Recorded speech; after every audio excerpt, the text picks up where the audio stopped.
Hello guys, welcome to R K Tuba life. ಬರ್ರಿ ಇವತ್ತು ನಾವು ಯಾವ ಟಾಪಿಕ್ ಬಗ್ಗೆ ಮಾತಾಡ್ತೀನಿ. ಲಾಸ್ಟ್ ಟೈಮ್ 2 ವಿಡಿಯೋ ಒಳಗೆ ಇಂಗ್ಲೀಷ್ನ ಮಾತಾಡೀನಿ. ಸೊ ಈಗ ಕನ್ನಡಕ್ಕೆ ಸರಿಯಾಗಿ ಮಾತಾಡ್ಬೇಕಂತ ಅನ್ನಿಸ್ತು. ನನಗೆ ಯಾಕೋ ಅಷ್ಟು ಇಂಗ್ಲೀಷ್ಗಿಂತ ನಾನು ಕನ್ನಡ ಒಳಗೆ ಮಾತಾಡಿದ್ರೆ ಭಾಳ ಇಷ್ಟ ಆಗುತ್ತೆ. ಸೊ ಇರ್ಲಿ ಯಾವಾಗವಾಗ ಇಂಗ್ಲೀಷ್ನ ಮಾತಾಡೋಣ. ಯಾರು ಇಲ್ಲಿ ಅದವ್ರು ಇಂಗ್ಲೀಷ್ನ ಕೇಳೋರಿಗೆ. ಸೊ ಅದ್ರ ನಂದು ಮನಸ್ಸಿನ ಸ್ಯಾಟಿಸ್ಫ್ಯಾಕ್ಷನ್ಗೋಸ್ಕರ ನಾನು ಕನ್ನಡದಾಗ ಮಾತಾಡ್ತೀನಿ.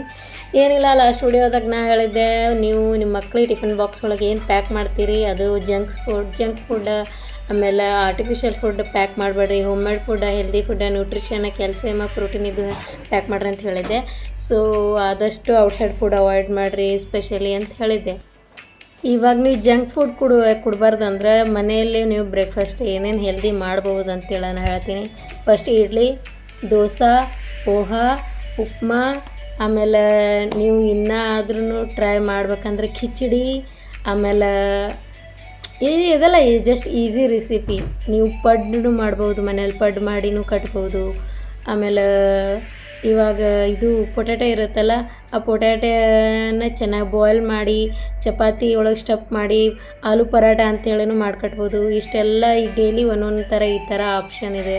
ಪಾಸ್ತಾ, ಹೋಮ್ ಮೇಡ್ ಪಾಸ್ತಾ ಮಾಡ್ಕಟ್ಬೋದು, ಹೆಲ್ದಿ ಇರುತ್ತೆ. ಮಿಲ್ಕ್ ಹಾಕಿ ಕ್ರೀಮಿ ಪಾಸ್ತಾ ಮಾಡ್ಬೋದು, ವೈಟ್ ಕ್ರೀಮಿ ಪಾಸ್ತಾ. ಸೊ ಇಷ್ಟೆಲ್ಲ ನಾನು ರೆಗ್ಯುಲರಾಗಿ ಡೈಲಿ ಮಾಡತ್ತೀನಿ. ನೀವು ಮನೆಯಾಗ ಶಾವ್ಗೆ ಇದ್ದರೆ ಆ ಶಾವ್ಗಿಲ್ಲೇ ಶಾವ್ಗೆ ಉಪ್ಪಿಟ್ಟು ಮಾಡಿ ಅದೇ ನೂಡಲ್ಸ್ ಅಂತ ಹೇಳಿನೂ ಕೊಡ್ಬೋದು. ಡೈಲಿನ ಹೆಂಗೆ ನನ್ನ ಮಕ್ಕಳಿಗೆ ಆ ಥರ ಕೊಡ್ತೀನಿ ಅದೇ ಥರ. ಸೊ ಇಷ್ಟು ಎಲ್ಲ ಬ್ರೇಕ್ಫಾಸ್ಟ್ ನಿಮಗೆಲ್ಲ ಐಡಿಯಾ ಅದ. So avoid junk food. So ಈ ಸತಿ ನಾ ಏನು ಮಾತಾಡೋಕೆ ಬಂದೇನಂದ್ರೆ, ನಿಮ್ಮದು kids tiffin plastic box pack ಮಾಡೋಕೆ ಹೋಗ್ಬೇಡ್ರಿ. ಯಾಕಂದ್ರೆ ಪ್ಲ್ಯಾಸ್ಟಿಕ್ಕಿಂತ ಏನೇನು ಆಗ್ತಾವಂತ ಜನರಿಗೆ ಹೇಳ್ಬೇಕಂದ್ರೆ, ಸ್ಪೆಷಲಿ ಪ್ಲ್ಯಾಸ್ಟಿಕ್ಕಿಂತ ತುಂಬ ಡೇಂಜರ್, ಹೆಲ್ತಿಗೆ ಕ್ಯಾನ್ಸರ್ ಆಗ್ಬೋದು. ಸೊ ಅದು ಇವಾಗೇ ಸಡನ್ನಾಗೆ ಆಗಲ್ಲ, ಸಡನ್ನಾಗೆ ಮಕ್ಳಿಗೆ ಏನು ಆರಾಮ ತಪ್ಪಲ್ಲ. ಬಟ್ ಅದು ಲಿಟಲ್ ಸ್ಟಮಕ್ ಇನ್ಸೈಡ್ ಹೋಗೋದ್ರಿಂದ ಅದು ಫ್ಯೂಚರ್ಗೆ ಇಫೆಕ್ಟ್ ಆಗುತ್ತೆ. ಇನ್ನು ಒಂದು ಸೆಕೆಂಡ್ ಏನಂದ್ರೆ, ಎಸ್ಪೆಷಲಿ ಹುಡುಗಿರಿದ್ರೆ, ಈ ಚಿಕ್ಕವರಿದ್ದ ಹುಡುಗಿರದು ಪ್ಲಾಸ್ಟಿಕ್ ಅಥವಾ ಬ್ಯಾಡ್ ಫುಡ್ ಇನ್ಸೈಡ್ ಹೋಗೋದ್ರಿಂದ ನೆಕ್ಸ್ಟ್ ಅವ್ರ ಫ್ಯೂಚರ್ ಒಳಗೆ ಏನಾಗುತ್ತಂದ್ರೆ, ಸೊ ಅವರು ಜಲ್ದಿ ಅವರು ಹೆಲ್ತ್ ಒಳಗೆ ಅಪ್ಸೆಟ್ ಆಗುತ್ತೆ. ಫ್ಯೂಚರ್ ಒಳಗೆ ಅವರು ವೇಟ್ ಗೇನ್ ಆಗುತ್ತೆ. ಕ್ಯಾನ್ಸರ್ ಡಿಸೀಸ್ ಅಲ್ಲದೆ ಇವಾಗ ಜಂಕ್ ಫುಡ್ ಅಂತಲೂ ಅವರಿಗೆ ಈಗ ಆದಷ್ಟು ಎಷ್ಟೋ ಜನರಿಗೆ ನೋಡತ್ತೀನಿ ನಾ, ಅವ್ರಿಗೆ PCOD ಪ್ರಾಬ್ಲಮ್ ಇರೋದಕ್ಕೆಲ್ಲ ಇವೆಲ್ಲ ರೀಸನ್ ಇಷ್ಟೇ. ಅವ್ರು ಏನು ಫುಡ್ ತಿಂದಿರ್ತಾರೆ ಅದೇ ಅವ್ರಿಗೆ ಇಫೆಕ್ಟ್ ಆಗ್ತದೆ. ಸೊ ಆದಷ್ಟು ನಿಮ್ಮ ಮಕ್ಕಳದು ಹೆಲ್ತ್ ನೀವು ನೋಡ್ಕೊರಿ. ನೀವು ನಿಮ್ಮ ಮಕ್ಳಿಗೆ ಅಷ್ಟೇ ಅಲ್ಲ, ನೀವು ನಿಮ್ಮ ಸೆಲ್ಫ್ ಕೇರ್ ಕೂಡ ಅಷ್ಟೇ ಮಾಡಬೇಕು. ಸೊ ಆದಷ್ಟು ಪ್ಲ್ಯಾಸ್ಟಿಕ್ ಅವಾಯ್ಡ್ ಮಾಡಿರಿ. Plastic box, tiffin box, plastic bottles ಜೊತೆ ಎವ್ರಿ ಮಂತ್ ನೀವು ಚೇಂಜ್ ಮಾಡ್ತಾ ಇರ್ಬೇಕು ನಿಮ್ಮ ಮಕ್ಕಳದು. ಯಾಕಂದರೆ ಸೊ ಅವ್ರು ರೆಗ್ಯುಲರಾಗಿ ಯೂಸ್ ಮಾಡೋದ್ರಿಂದ ಅದು ಪ್ಲ್ಯಾಸ್ಟಿಕ್ ಅಷ್ಟು ಫುಡ್ಡೆಲ್ಲ ಆದಷ್ಟು ಮೆಟಲ್ ಬಾಟಲ್ ಯೂಸ್ ಮಾಡೋಕ್ಕೆ ಟ್ರೈ ಮಾಡಿರಿ. ಆಮೇಲೆ ಇವಾಗ ನಿಮ್ಮ ಮಕ್ಳಿಗೆ ಟೈಮಿಗೆ ಹೆಲ್ದಿ ಫುಡ್ ಕೊಡೋಕೆ ನೋಡಿರಿ. ಆದಷ್ಟು ನಿಮ್ಮ ಮಕ್ಕಳು ಈ ವೆದರ್ ಒಳಗೆ ನೋಡ್ಬೇಕಂದ್ರೆ ಜಾಸ್ತಿ ನೀರೇ ಕುಡಿಬೇಕು. ನೀರು ಕಮ್ಮಿ ಕುಡಿದ್ರೆ ಇಲ್ಲಿ ಒಂದು ಡಿಸೀಸ್, ಕಿಡ್ನಿ ಸ್ಟೋನ್ ಅದು ಇದು ಸ್ಟಾರ್ಟ್ ಆಗ್ತವೆ. ಸೊ ಆದಷ್ಟು ನಿಮ್ಮ ಮಕ್ಕಳು ನೀರು ಹಂಗೆ ನೋಡ್ಕೊಳ್ರಿ. ಏನಂದ್ರೆ ಇಲ್ಲ ನೀವು ಪ್ಲಾಸ್ಟಿಕ್ ಟಿಫಿನ್ ಒಳಗೆ ಕಟ್ಬೇಡ್ರಿ ಅಂದ್ರೆ ಎದುರ ಕಟ್ಟೋದು ಇರುತ್ತಲ್ಲ. ಸೊ ಈವನ್ ನಮಗೂ ಸ್ಕೂಲಿಂದ ನೋಟಿಸ್ ಬರ್ತದೆ, ಗ್ಲಾಸ್ ಟಿಫಿನ್ ಬಾಕ್ಸ್ ಒಳಗೆ ಫುಡ್ ಕಟ್ಟಕ್ಕೆ ಹೋಗ್ಬೇಡ್ರಿ. ಯಾಕಂದ್ರೆ ಗ್ಲಾಸ್ ಟಿಫಿನ್ ಬಾಕ್ಸ್ ಬ್ರೇಕ್ ಆಗೋ ಸಾಧ್ಯತೆ ಇರುತ್ತೆ. ಆಮೇಲೆ ಅದರಿಂದ ಅವರಿಗೆ ಏನರೇ ಹರ್ಟ್ ಆಗೋ ಚಾನ್ಸಸ್ ಇರುತ್ತೆ ಅಂತ ಹೇಳ್ತಾರೆ. That is also true. But ನೀವು ಸ್ಟೀಲ್ ಬಳಸ್ಬೋದಲ್ಲ, ಸ್ಟೀಲ್ ಟಿಫಿನ್ ಬಾಕ್ಸ್. ಈಗ ಸಮ್ಟೈಮ್ ಲಿಕ್ವಿಡ್ ನೀವು ಫುಡ್ ಸೆಂಡ್ ಮಾಡ್ಬೇಕಂದ್ರೆ sometime you can use glass tiffin box. ಆ ಆಪ್ಷನ್ ಇರೋಂಗಿಲ್ಲ, ಯಾಕಂದ್ರೆ ಲೀಕೇಜ್ ಆಗೋ ಚಾನ್ಸಸ್ ಇರುತ್ತೆ. ಸೊ ಆವಾಗ ನೀವು ಗ್ಲಾಸ್ ಟಿಫಿನ್ ಬಾಕ್ಸ್ ಯೂಸ್ ಮಾಡಿರಿ. ಆದಷ್ಟು ಸ್ಮಾಲಾಗಿ ಅದ್ರೊಳಗೆ ಏನರ ಸಾಂಬಾರದ್ದು ಹಾಕೋಕೆ. ಆಮೇಲೆ ಆದಷ್ಟು ನೀವು ಎಷ್ಟು ನಿಮ್ಮ ಮಕ್ಳಿಗೆ ಕೇರ್ ಮಾಡ್ತೀರಾ ಅಷ್ಟು ಒಳ್ಳೆಯದು ಅವ್ರ ಹೆಲ್ತಿಗೆ. ಯಾಕಂದರೆ ಇವಾಗಿಂದು ಈಗ ಜನರದ್ದು ಲೈಫ್ ಸ್ಟೈಲ್ ನೋಡಿದ್ರೆ ಗೊತ್ತಾಗ್ತೈತಿ ಎಷ್ಟು ಜನರ ಹೆಲ್ತ್ ಹಾಳಾಗತ್ತೈತಿ ಅಂತಂದ್ರೆ. ಸೊ ಆದಷ್ಟು ನೀವು ನಿಮ್ಮ ಮಕ್ಕಳದ್ದು ಹೆಲ್ತ್ ನೋಡ್ಕೊಳ್ಳೋದು. ಸೊ ಆದಷ್ಟು ಕೇರ್ ಮಾಡಲೇಬೇಕು. ಆದಷ್ಟು ಟಿಫಿನ್ ಬಾಕ್ಸ್ ಪ್ಲ್ಯಾಸ್ಟಿಕ್ ಬಳಸಿದ್ರೆ ಅಂದ್ರೆ ಆಪ್ಷನ್ ಇಲ್ಲ, ನಿಮ್ಗೆ ಸ್ಕೂಲಲ್ಲಿ ಅಲೌ ಕೊಡ್ತಾ ಇರಲಿಲ್ಲ ಅಂದ್ರೆ ಟಿಫಿನ್ ಬಾಕ್ಸ್ ಒಳಗೆ ಆದಷ್ಟು ಹಾಟ್ ಫುಡ್ ಹಾಕಕ್ಕೆ ಹೋಗ್ಬೇಡ್ರಿ, ಅವಾಯ್ಡ್ ಮಾಡಿರಿ. ಫುಡ್ ಕೂಲ್ ಮಾಡಿದ್ಮೇಲೆ ಹಾಕ್ರಿ.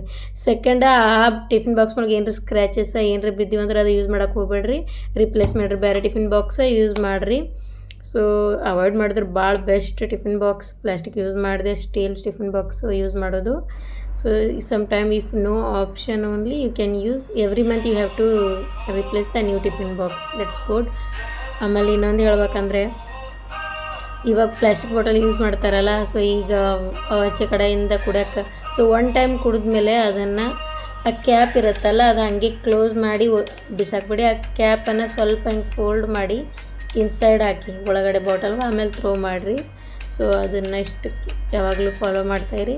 ಒನ್ ಟೈಮ್ ಯೂಸ್ ಮಾಡಿರಿ, ಮತ್ತು ವಾಪಸ್ ಅದು ಅದರೊಳಗೆ ರಿಫಿಲ್ ಮಾಡಿ ಕುಡಿಯೋದು ಮಾಡೋಕ್ಕೆ ಹೋಗ್ಬೇಡಿ. ಆಮೇಲೆ ಈ ಥರದ್ದು ಪ್ಲಾಸ್ಟಿಕ್ ಬಾಟಲ್ ನೀವು ಯೂಸ್ ಮಾಡಾಕತ್ರ ಎವ್ರಿ 1 ಮಂತು ಪ್ಲಾಸ್ಟಿಕ್ ಬಾಟಲ ಚೇಂಜ್ ಮಾಡ್ತಾಯಿರಿ, ಕಂಟಿನ್ಯೂ ಯೂಸ್ ಮಾಡಬೇಡ್ರಿ.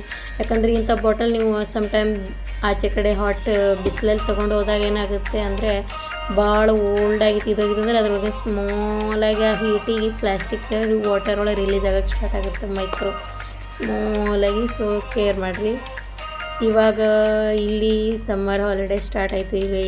ಇವಾಗ ಯಾಕೆ ಸಮ್ಮರ್ ಹಾಲಿಡೇ ಸ್ಟಾರ್ಟ್ ಆಯಿತು ಅಂದರೆ ಈ ಸಿಕ್ಕಾಪಟ್ಟೆ ಬಿಸಿಲು ಇರುತ್ತಲ್ಲ, ಸೊ ಅದಕ್ಕೆ. ಸೊ ಈ ಸಿಕ್ಕಾಪಟ್ಟೆ ಬಿಸಿಲಲ್ಲಿ ಆದಷ್ಟು ನಿಮ್ಮ ಮಕ್ಕಳಿಗೆ ಜಾಸ್ತಿ ನೀರನ್ನು ಕುಡಿಸ್ರಿ. ಆಮೇಲೆ ಇಂಡಿಯಾದಲ್ಲಿ ಇವಾಗ ರೇನಿ ಸೀಸನ್, ಸೊ ಅಲ್ಲೇ ನೀವು ನಿಮ್ಮ ಮಕ್ಕಳಿಗೆ ಚೆನ್ನಾಗಿ ಕೇರ್ ಮಾಡಿರಿ. ಆಮೇಲೆ ಹೇಳಲೇಬೇಕು, ಇವಾಗ ಏನಾಗುತ್ತೆ ಅಂದರೆ ಮಕ್ಕಳಿಗೆ ಚಾಕ್ಲೇಟ್ ಬಿಸ್ಕಿಟ್ ಎಲ್ಲ ಲಾಸ್ಟ್ ವಿಡಿಯೋದಾಗ ನೀವು ಕೊಡಬೇಡ ಅಂತ ಹೇಳೋದು. ನೀವು ಕೆಲವೊಂದಿಷ್ಟು ಜನ ಏನು ಹೇಳ್ಯಾರ ಅಂದ್ರೆ, ಇಲ್ಲ ನಾವು ಕೊಡೋದಿಲ್ಲ ಅಂದ್ರೂ ರಿಲೇಟಿವ್ಸ್ ಮನೆಗೆ ಬರ್ತಾರಲ್ಲ, ಸೊ ಅವರೆಲ್ಲ ಚಾಕ್ಲೇಟು ಬಿಸ್ಕೆಟು ತರ್ತಾರೆ. ಅವ್ರು ತರ್ತಾರೆ, ಯಾಕಂದರೆ ಆದಷ್ಟು ನೀವು ಬೇರೆಯವ್ರ ರಿಲೇಟಿವ್ಸ್ ಮನೆಗೆ ಹೋದಾಕರ್ಗ ಫ್ರೂಟ್ ತೊಗೊಂಡು ಹೋಗೋಕ್ಕೆ ಟ್ರೈ ಮಾಡಿರಿ. ಈಗ ನೀವು ಏನ್ರಿ ಆ ಥರ ಚಾಕ್ಲೇಟ್ ಬಿಸ್ಕೆಟ್ ತೊಗೊಂಡೋದ್ರೆ ಇಲ್ಲಾಂದ್ರೂ 100-200 ರುಪೀಸರೇ ಖರ್ಚಾಗಿರುತ್ತೆ. ಸೊ ಅದೇ ನೀವು ಎಲ್ಲಗಳು 1 ಡಜನ್ ಬನಾನ ತೊಗೊಂಡ್ರೆ 40-50 ರುಪೀಸ್ ಅಷ್ಟೇ ಬೀಳುತ್ತೆ. ಇಲ್ಲ ಆ್ಯಪಲ್ ತೊಗೊಂಡ್ರೆ 100 ರುಪೀಸ್ ಬೀಳುತ್ತೆ. ಅಷ್ಟೇ ತೊಗೊಂಡೋಗ್ರಿ. ಆದಷ್ಟು ನೀವು ಫಸ್ಟ್ ಸ್ಟಾರ್ಟ್ ಮಾಡಿರಿ ಅವ್ರ ಮನೆಗೆ ಈ ಥರ ಹಣ್ಣನ್ನು ತೊಗೊಂಡು ಹೋಗೋಕ್ಕೆ. ಅವರು ಬೈ ಮಿಸ್ಟೇಕ್ ಅಥವಾ ಇರಲಿ ಅವರು ಅದು ತಂದಿದ್ರು ನೀವೆಲ್ಲ ಮಕ್ಕಳಿಗೆ ಕೊಡ್ಬೇಕತ್ತೇನಿಲ್ಲಲ್ಲ, ಓಕೆ ಅವ್ರು ತಂದಾಗ ಅವಾಗ ಒಂದು ಸ್ವಲ್ಪ ಹಾಕ್ಕೊಡಿ, ಆಮೇಲೆ ತೆಗೆದಿಡಿ. ಅದನ್ನೇ ತಿನ್ನೋಕೆ ಕೊಡಬೇಡ್ರಿ. ಅದು ತಂದಮೇಲೆ ಒಮ್ಮೆಗೆ ಹಾಳು ಹೋಗಲ್ಲ, ಅದು ಲಾಂಗ್ ಟರ್ಮ್ ಹೋಗುತ್ತೆ. ಯಾಕಂದ್ರೆ ಅವ್ರು ಆ ಥರ ಲಾಂಗ್ ಟರ್ಮ್ ಹೋಗಂಗೆ ಅದಕ್ಕೆ ರೆಡಿ ಮಾಡಿರ್ತಾರಲ್ಲ ಫುಡ್. ಸೊ ನೆಕ್ಸ್ಟ್ ಡೇ ಕೊಡ್ರಿ, ನೆಕ್ಸ್ಟ್ ಡೇ, ಆಮೇಲೆ ಇಲ್ಲ ಅಂದ್ರೆ 2 ಡೇಸ್ಗೊಮ್ಮೆ ಕೊಡ್ರಿ. ಅವ್ರಿಗೆ ಕೊಡಲಿಲ್ಲ ಅಂದ್ರೆ ಮತ್ತೆ ಯಾರೇ ಬೇರೆಯವರು ಇಲ್ಲ ನೀವು ದೊಡ್ಡವ್ರು ಹಾಕೊಂಡು ತಿನ್ನಿರಲ್ಲ. ಸೊ ಅದನ್ನೆಲ್ಲ ಮಕ್ಳಿಗೆ ಕೊಡ್ಬೇಕಂತೇಳೇ ಏನಲ್ಲೇನು ಇದು ಇಲ್ಲ ರೂಲ್ಸ್, ಅವ್ರು ತಂದದ್ದು ಎಲ್ಲ ಚಾಕ್ಲೇಟ ಇದು ಅಂತೆಲ್ಲ. ಸೊ ಅಷ್ಟೇ, ನೀವು ನಿಮ್ಮ ಮಕ್ಳಿಗೆ ಕೇರ್ ಮಾಡ್ಬೇಕಂತಿದ್ರೆ ಅವ್ರು ತಂದದ್ದೆಲ್ಲ ಕೊಡಲೇಬೇಕಂತೇನು ರೂಲ್ಸಲ್ಲಿಲ್ಲ. ಸೊ ಆದಷ್ಟು ಅವಾಯ್ಡ್ ಮಾಡಿ ಅಂತ ಹೇಳಿದ್ದು. ಯಾಕಂದರೆ ಇವಾಗ ಏನೇನು ಹಾಕಿ ಮಾಡಿರ್ತಾರೆ ಅದೆಲ್ಲ ಬಿಸ್ಕಿಟಲ್ಲಿ ಚಾಕ್ಲೇಟಲ್ಲಿ ಗೊತ್ತಿದೆ. ತಿನ್ನೋದ್ರಿಂದ ಏನಾಗುತ್ತೆ ಅಂತಲೂ ಗೊತ್ತಿದೆ. ಜಂಕ್ ಫುಡ್ ತಿನ್ನೋದ್ರಿಂದ ಏನಾಗುತ್ತೆ ಅಂತ ಗೊತ್ತಿದೆ. ಯಾಕೆ ನಿಮ್ಮ ಮಕ್ಳಿಗೆ ನೀವು ಅದೆಲ್ಲ KFC ಫುಡ್ ಅಂತೆಲ್ಲ ತಿನ್ನಿಸಿ ಹಾಳು ಮಾಡ್ತೀರಿ ಇಷ್ಟು ಚಿಕ್ಕ ವಯಸ್ಸಲ್ಲಿ? ಸ್ಪೆಷಲಿ ಅವೆಲ್ಲ ಇನ್ನೂ 4-5 ಇಯರ್ 6 ಇಯರ್ ಇಲ್ಲ ನೋಡ್ಬೇಕು ಅವರು. ನಂಗೆ ಚಿಪ್ಸ್ ಬೇಕು, ಕೊಡಲಿಲ್ಲ ಅಲ್ಲೇ ಮಾಲ್ ಒಳಗೆ ಬಿದ್ದು ಹಂಗೆ ಸ್ಟಾರ್ಟ್ ಮಾಡೋದು, ನೆಲದ ಮೇಲೆ ಬಿದ್ದು ಒದ್ದಾಡೋದು. ಅದೆಲ್ಲ ಯಾಕೆ ಮಾಡ್ತೀರಿ? ಫಸ್ಟ್ ಆಫ್ ಆಲ್ ನೀವು ಅವ್ರಿಗೆ ಹೇಳಿ, ನೀನು ಈ ಥರ ಬಿದ್ದು ಒದ್ದಾಡೋದ್ರಿಂದ ನನಗೆ ಕೊಡಿಸಲ್ಲ. ನೀವು ಬಿದ್ದು ಒದ್ದಾಡ್ತಿದ್ರೆ ಇಲ್ಲೇ ಇರು, ನಮ್ಮ ಮನೆಗೆ ಹೋಗ್ತೀನಿ ಅಷ್ಟೇ. ನೀವು ಇಲ್ಲ ಹಾಳಾಗತೈತಿ ಪಬ್ಲಿಕ್ನಾಗ, ನನಗಿದು ಆಕೈತಿ, ಶೇಮ್ ಆಕೈತಿ, ಪಟ್ನೆ ಚಿಪ್ಸ್ ಪ್ಯಾಕೆಟ್ ತೊಗೊಂಡು ಕೈಗೆ ಒತ್ಬಿಡ್ತೀರಿ. ಏನು ಕಲ್ಸಾತೀರಿ? ಅದಕ್ಕೆ ಆದಮೇಲೆ ಅದೇ ತಿಲಕ್ಕೆ ಕೊಡ್ತಾನ. ಮಮ್ಮಿನೇ ಕೊಡಿಸ್ಬೇಕಂದ್ರೆ ನಾ ಬಿದ್ದು ಒದ್ದಾಡಿ ಆಳಬೇಕು. ನೀವೇ ಕಲ್ಸಾತೀರಿ ನಿಮ್ಮ ಮಕ್ಕಳಿಗೆ, ಮತ್ತು ಅವ್ರು ಅದನ್ನೇ ಮಾಡ್ತಾರೆ. ನೀ ಎಷ್ಟು ಬಿದ್ದು ಒದ್ದಾಡ್ತೀವಲ್ಲ ನಾ ಕೊಡೋಂಗಿಲ್ಲ ಅಂದ್ರೆ ಅವರು ಏನೂ ಯೂಸ್ ಇಲ್ಲ, ಮಮ್ಮಿ ಕೊಡ್ಸೋಂಗಿಲ್ಲ, ಅಷ್ಟು ಮಾಡ್ತಾರೆ. ಸೊ ಆದಷ್ಟು ಇವಾಗ ಹೆಲ್ತ್ ನೀವು ಎಷ್ಟು ಕೇರ್ ಮಾಡ್ತೀರ ಅಷ್ಟು ಒಳ್ಳೆಯದು. ಯಾಕಂದ್ರೆ ಇವಾಗಿಂದು ಏನು ಫುಡ್ ಸಿಸ್ಟಮ್ ಐತೆಲ್ಲ ನೋಡತ್ತೀರ, ಎಷ್ಟು ವಿಡಿಯೋ ನೋಡತ್ತೀನಿ ನಾರೇ. ಒಬ್ರು ಟೀಚರ್ ಹೇಳ್ತಾರೆ ಮಕ್ಕಳಿಗೆ, ಅವ್ರ ಸ್ಟೂಡೆಂಟ್ಸಿಗೆಲ್ಲ, ಟಿಫನ್ ಓಪನ್ ಮಾಡಿರಿ, ನಿನ್ನ ಟಿಫಿನ್ ಬಾಕ್ಸ್ ಒಳಗೆ ಏನದ, ನಿನ್ನ ಟಿಫಿನ್ ಬಾಕ್ಸ್ ಒಳಗೆ ಏನದ, ಏನೇನು ಇರ್ತೈತಿ ಟಿಫಿನ್ ಬಾಕ್ಸ್ ಓಪನ್ ಮಾಡ್ತಾರೆ. ಅವ್ರು ಹೇಳ್ತಾರೆ ಟೀಚರ್, ಇದು ಟುಮಾರೋ ನೀ ತರಕ್ಕೆ ಹೋಗ್ಬೇಡ, ಇದು ಜಂಕ್ ಫುಡ್ ಅದ, ಇದು ನಾಟ್ ಅಲೌಡ್ ಐತಿ ಸ್ಕೂಲ್ ಒಳಗೆ. ಅವ್ರು ಎಕ್ಸ್ಪ್ಲೇನ್ ಮಾಡಿ ಹೇಳ್ತಾರೆ. ಆ ಥರ ಟೀಚರ್ಸು ಅಲ್ಲಿ ಕೇರ್ ಮಾಡತ್ತಾರೆ. ಅಂದರೆ ಈ ಥರ ಮನೇಲಿ ಪೇರೆಂಟ್ಸ್ ನೀವು ಕೂಡ ಯಾವಾಗಲೂ ಮನೇಲಿ ಎಷ್ಟು ಚಪಾತಿ ಇಲ್ಲ ರೈಸು ಏನೇ ಮಾಡ್ಕಟ್ಟಿ ಹೆಲ್ದಿ ಫುಡ್ ಮಾಡ್ಕಟ್ಟಿ ಕೇರ್ ಮಾಡಿ. ಮತ್ತು ಮುಂದಿನ ವಿಡಿಯೋದಲ್ಲಿ ಸಿಗ್ತೀನಿ. ಯಾರು ಇನ್ನೂ ನನ್ನ ಚಾನಲ್ ಸಬ್ಸ್ಕ್ರೈಬ್ ಆಗಿಲ್ಲ, ಇನ್ನೂ ಹೊಸ್ದಾಗಿ ವಿಡಿಯೋ ನೋಡಾಕತ್ತೀರಿ, ಸಬ್ಸ್ಕ್ರೈಬ್ ಆಗಿರಿ. ಹಾಗೆ ಯಾರು ನಿಮ್ಗೆ ಏನಾದರೂ ಡೌಟ್ಸ್ ಇದ್ದರೆ ಕಮೆಂಟ್ ಮಾಡಿರಿ. ನೆಕ್ಸ್ಟ್ ವಿಡಿಯೋದಲ್ಲಿ ಸಿಗ್ತೀನಿ. ಬಾಯ್. ಇಷ್ಟ ಆದರೆ ದಯಮಾಡಿ ಲೈಕ್ ಕೊಡಿ. Bye, take care. Subscribe my channel.